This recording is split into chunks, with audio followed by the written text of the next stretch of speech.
Hi, I'm Brianna Kay, and today I'm here to talk to you about a really fun pattern.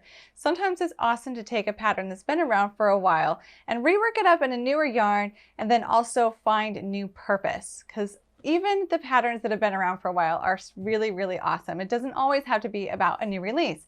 And today I want to talk to you about the chair pouch, and this was designed by Amy Venditti, I hope I said this right, Venditti, I think. And I really like this pattern, but I wanted you to hear something that I really like about this. This chair pouch is created with a nylon yarn, which we'll talk about in a minute. But in here, she says something about my helpers. So she says, some folks I know are bedridden. Others are wheelchair bound. I can't be with them all the time, so I leave my helpers around. A crochet basket by the bed, a handy wheelchair pack will help my good friends help themselves until I can come back. I love that she wrote her intentions in here and about being a helper, and it's a really good idea to be a helper wherever you can. This pattern can also be used for many purposes. If you want something to buy an outdoor chair, and it's like she mentioned, in a wheelchair, someone who's homebound, it's a great chair pouch to really take anywhere, especially like the beach too.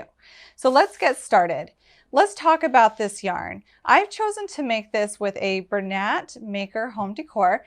This yarn has some nylon in it. Now, the reason why it's important to choose a yarn that has nylon is when you're creating a basket, which can expand as you put things into it, some heavier items, you want to use a yarn that doesn't have too much give or stretch, and possibly a thicker yarn.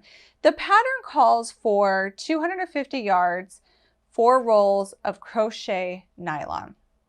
Now, I didn't have any of that around right now, so I'm using this from my stash. You feel free to do the same, but whenever we use substitutions, we always want to check gauge, and gauge swatches are important. So the gauge swatch for this is really quick and easy to make up. You'll just simply take your crochet hook and your ball of yarn. And in this, it's 4 rows equals 1 inch by 4 stitches equals 1 inch. Now, if you want to make this bag larger or smaller and you're cool with that, then I guess the gauge won't matter as much. But to make it to dimension, definitely do that gauge swatch. Now, this pattern also calls for an eye hook for 4 buttons that are 25 millimeters and a sewing needle and matching thread. We'll need a yarn marker and a tapestry needle. Pretty standard for most patterns. So for this pattern, there is a special stitch in here. She abbreviates it as DS, and that's a double stitch. You're going to be using 2 strands of yarn when creating this. Now, using 2 strands of yarn often means you're going to be splitting your ball in half, working from 2 ends like I'm going to try to do here, or using 2 skeins of yarn to do this. So using 2 strands at once, I'm going to create a slip knot and place that onto my hook.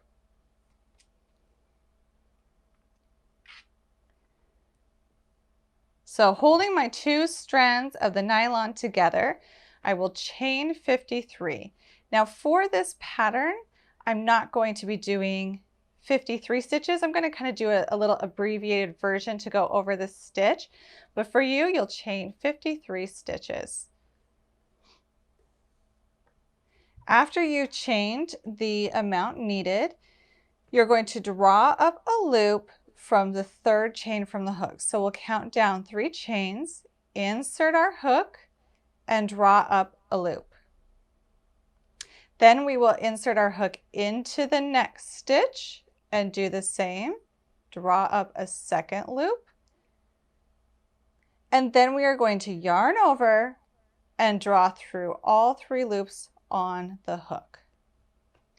Now for our next stitch, we're going to be starting in the last stitch that we worked, so in the same as the last. So I will insert my hook into this stitch, yarn over and pull up a loop, insert into the next, yarn over and pull up a loop. And to make this stitch a bit easier, make sure that when you're pulling up a loop, you're pulling up to the height of your previous stitches. Yarn over and pull through all 3. We will be repeating this across, making this really fun stitch. I really like the pattern in this. It adds some dimension. So insert into the same as the last and pull up a loop. Insert into the next and pull up a loop and yarn over and pull through all three. So we will simply repeat that across.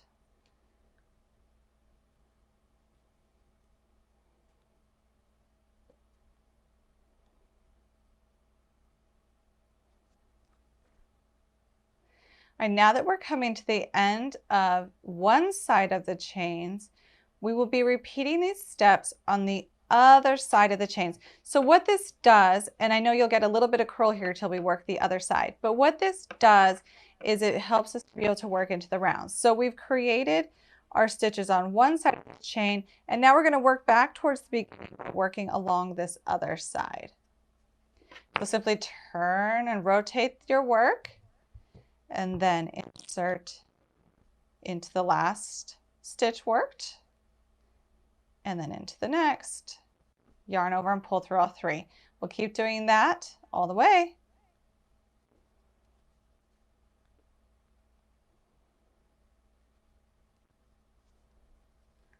All right, as we come back to the stitch that we first started on, the instructions say, do not join. And the reason why is this is going to be worked continuously in the round. So we will be working in the round, but we're not going to join. And let me get one more stitch in here.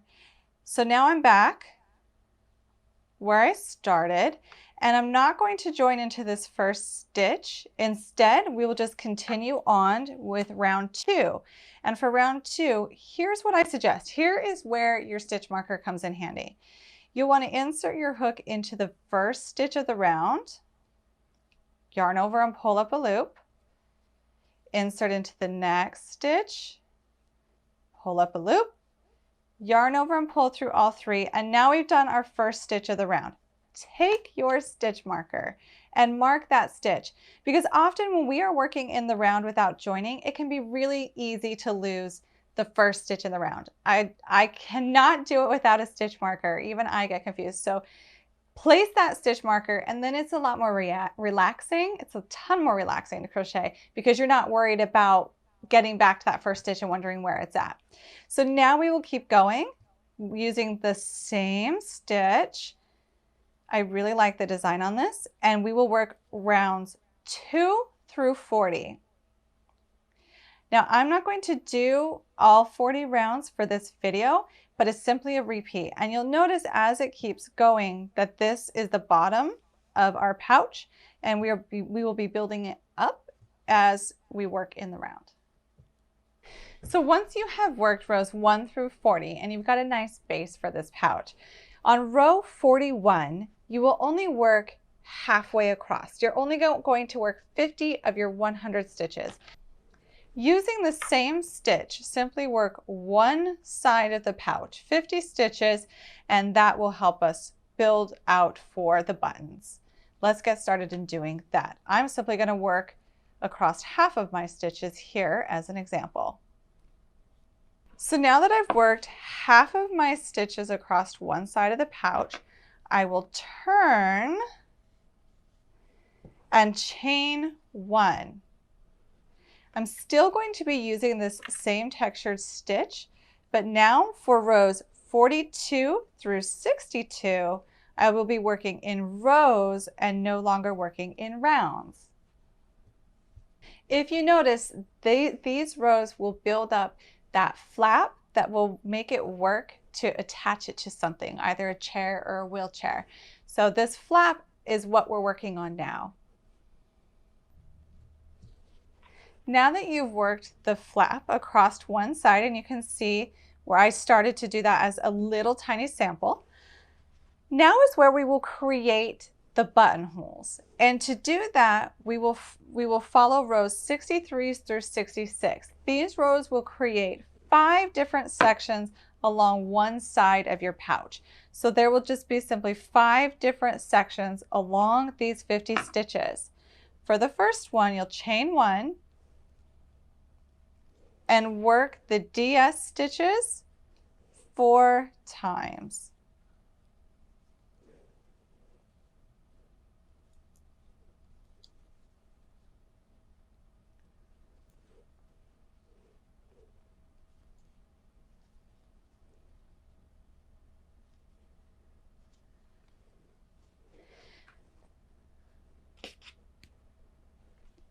Now I would continue to work just these stitches here, and then I would fasten off, and that would join to the next unworked stitch, and then it has us work 13 stitches for rows 63 through 66 and fasten off, and then go to the next section. So we're doing the same stitch, we're just creating sections so that we can create those buttonholes. And then when you are done creating each of those 5 sections, the instructions have you attach your 2 strands on row 67, and we are going to work the DS stitch across all 5 of those sections. And so what that does is it joins our sections, but it still leaves the space in between the sections for those buttonholes. For rows 68 and 69, quite simple, we're repeating the same DS stitch. And then for row 70, she does a really fun edge, which is a single crochet in reverse, sometimes known as the crab stitch. So I want to go ahead and show you how to finish that last row. To do the reverse single crochet, normally when we do a single crochet, we're working from right to left, but in this case, we're going to be working from left to right. If you're left-handed, it will just be flipped. So what we will do is we will take our last stitch and we're going to insert it into the next stitch to the right of the hook, pull up a loop, yarn over, and pull through all the loops on the hook. So let's do that again. We're going to insert this next stitch to the right from front to back, yarn over and pull up a loop, yarn over and pull through all the loops on the hook.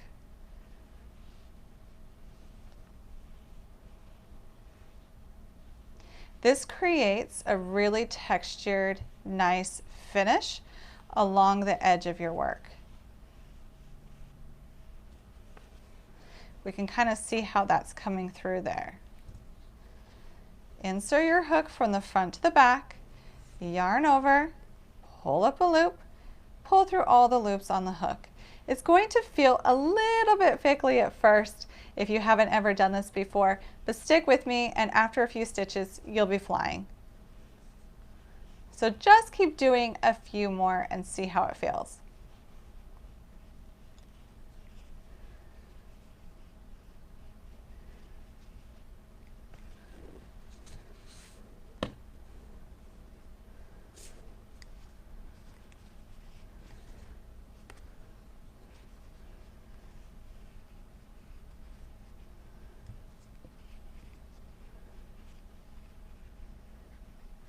See how that single crochet in reverse creates a thicker top and a really nice fun edge. So that's how we will finish that part off. Then we'll fasten off and weave in all of our ends. And the last thing we have to do is on the side of the pouch that folds over and the buttons will attach. So you want to sew on your buttons, fold that over and attach the buttons. But in front of that, we want to do a drawstring so that the opening of the pouch can be closed, especially if we're putting a few items in there that we don't want to fall out. To do this, what we will do is we will attach 2 strands of nylon that is approximately 50 inches long to the side edge, and this will be on row 40. You'll insert your hook and draw up a loop and chain to the end of the nylon threads. Then you repeat this on the opposite row 40, so you'll have your flap, but you're doing it across row 40, and then you will weave each chain link through the top edge of the front pocket centerpiece, and then tie a nice bow if you would like. I hope you really enjoy this project. There's 2 really cool stitches in here that were really fun to work, but not complicated. You've got that double stitch, which is really fun and adds a lot of texture. And then that reverse single crochet is a nice finish that I suggest is worth the time to learn if you haven't done it yet. If you have, it should be comfortable. And it's really, really easy to do once you get going. So come join me for more. I hope you whip up this bag either for yourself or a loved one, and it's great to be helpers. Enjoy this project and join me next time.